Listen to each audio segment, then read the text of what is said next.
ನಮಸ್ಕಾರ. ನನ್ನ ಹೆಸರು ರಾಘವೇಂದ್ರ.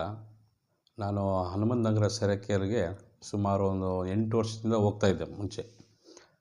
ಆವಾಗ ನನಗೆ ಡಾಕ್ಟ್ರು ಹೇಳಿದರು, ನಿಮಗೆ ಶುಗರು ಬಿ ಪಿ ಸ್ವಲ್ಪ ಬಾರ್ಡ್ರಲ್ಲಿದೆ, ನೀವು ಮೆಡಿಸಿನ್ಸ್ ಬರ್ಕೊಡ್ತೀನಿ, ಮಾತ್ರೆ ತೊಗೋಬೇಕು ಅಂತ. ನಾನು ಮಾತ್ರೆ ತಗೊಳ್ಳೋದಕ್ಕಿಂತ ಮುಂಚೆ ಸೆರೆಕರ್ಗೆ ಹೋಗಿ 1 ತಿಂಗಳು ಥೆರಪಿ ತೊಗೊಂಡೆ. ಆ ಥೆರಪಿ ತೊಗೊಂಡು ಚೆಕ್ ಮಾಡಿಸಿದಾಗ ನನಗೆಲ್ಲ ನಾರ್ಮಲ್ ಆಗಿತ್ತು. ಯಾವುದು ನನಗೆ ಜಾಸ್ತಿಯಾಗಿ ತೋರಿಸಿಲ್ಲ, ನಾರ್ಮಲಾಗಿ ಏನು ರೇಂಜ್ ಇರುತ್ತೆ ಆ ರೇಂಜ್ ಇತ್ತು. ಅದಕ್ಕೋಸ್ಕರ ಏನು ಮಾಡಿದೆ, ನಾನು ರೆಗ್ಯುಲರಾಗಿ 1 ತಿಂಗಳು ಹಂಗೆ ಮತ್ತೆ ಕಂಟಿನ್ಯೂ ಮಾಡಿಬಿಟ್ಟು, ಕೆಲಸ ಕಾರ್ಯ ಏನಿಲ್ಲ, ಕೆಲಸಕ್ಕೆ ಹೋಗೋದಕ್ಕೆ ನಮಗೆಲ್ಲ ತೊಂದರೆ ಆಗುತ್ತೆ, ಟೈಮ್ಗೆ ಹೋಗಿ ಕಾಯಬೇಕು, ಅಲ್ಲಿ ತುಂಬ ಜನ ಬರ್ತಾರೆ. ಅದಕ್ಕೋಸ್ಕರ ಏನು ಮಾಡಿದೆ, ನಾನು ಒಂದು ಮ್ಯಾಟ್ ತೊಗೊಂಡೆ. ಈ ಮ್ಯಾಟ್ ತೊಗೊಂಡು ನಾನು ನನ್ನ ವೈಫು ಎಲ್ಲರೂ ಥೆರಪಿ ತೊಗೋಬೋದು. ಅಲ್ಲಿ ಜನ ಇರೋದ್ರಿಂದ ಇಲ್ಲಿ ಬಂದು ಎನಿ ಟೈಮ್ ಯಾವಾಗ ಬೇಕಾದ್ರೂ ನಾವು ಥೆರಪಿ ನಮ್ಮ ಇಷ್ಟ ಬಂದಂಗೆ ಇಟ್ಕೊಂಡು ತೊಗೋಬೋದು. ನಮ್ಮ ತಾಯಿಗೂ ಅಂತ ಕೊಟ್ಟಿದ್ದೀನಿ, ಅವ್ರೂ ಒಂದು ದಿನ ಥೆರಪಿ ತೊಗೋತಾರೆ, ಅವ್ರಿಗೂ ಆರೋಗ್ಯವಾಗಿದ್ದಾರೆ.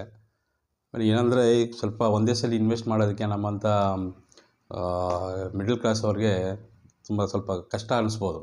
ಆದರೆ ಆರೋಗ್ಯ ಅಂತ ಬಂದಮೇಲೆ ಆರೋಗ್ಯವೇ ಭಾಗ್ಯನೇ ಎಲ್ಲದಕ್ಕಿಂತ ಮುಖ್ಯವಾದದ್ದು.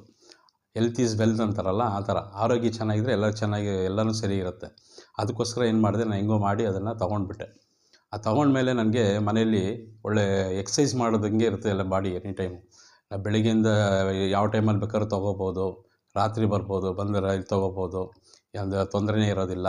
ಬಾಡಿ ಎಲ್ಲ ತುಂಬ ಚೆನ್ನಾಗಿರುತ್ತೆ, ಒಂಥರ ಹಗುರವಾಗಿರುತ್ತೆ. ಆ ಥರ ಎಲ್ಲ. ಆಮೇಲೆ ಹೆಲ್ತಾಗೂ ಚೆನ್ನಾಗಿರುತ್ತೆ. ಎಲ್ಲರಿಗೂ ನಾನು ಹೇಳೋದು ಸಜೆಸ್ಟ್ ಮಾಡೋದೇನಂತಂದರೆ, ತೊಗೊಳಕ್ಕಾಗದೇ ಇಲ್ಲ ಅಂತಂದರೆ ಸೆರೆಕರ್ಗೆ ಹೋಗಿ ಅಲ್ಲಿ ಟ್ರೀಟ್ಮೆಂಟ್ ತೊಗೋಬೋದು, ಥೆರಪಿ ತೊಗೋಬೋದು. ಇಲ್ಲಾಂದರೆ ನೀವೇ ಮನೆಗೆ ತೊಗೊಂಬಂದರೆ ಕುಟುಂಬದವ್ರು ಎಲ್ಲರಿಗೂ ಉಪಯೋಗ ಆಗುತ್ತಲ್ವ. ಆಮೇಲೆ ಇನ್ನೊಂದು ಏನಂತಂದರೆ, ನನಗೆ ವೆಯ್ಟ್ ತುಂಬ ಜಾಸ್ತಿ ಇದ್ದೆ ನಾನು.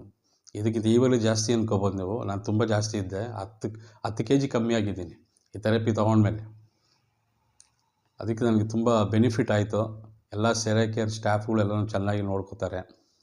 ಅವ್ರ ಸೆರೆ ಕೇರ್ ಸ್ಟಾಫ್ಗೂ ಮತ್ತು ಎಲ್ಲರಿಗೂ, ನಿಮ್ಮ ವೀಕ್ಷಕರಿಗೆ ಎಲ್ಲರಿಗೂ ಧನ್ಯವಾದಗಳು ತಿಳಿಸ್ತೀನಿ ನಾನು.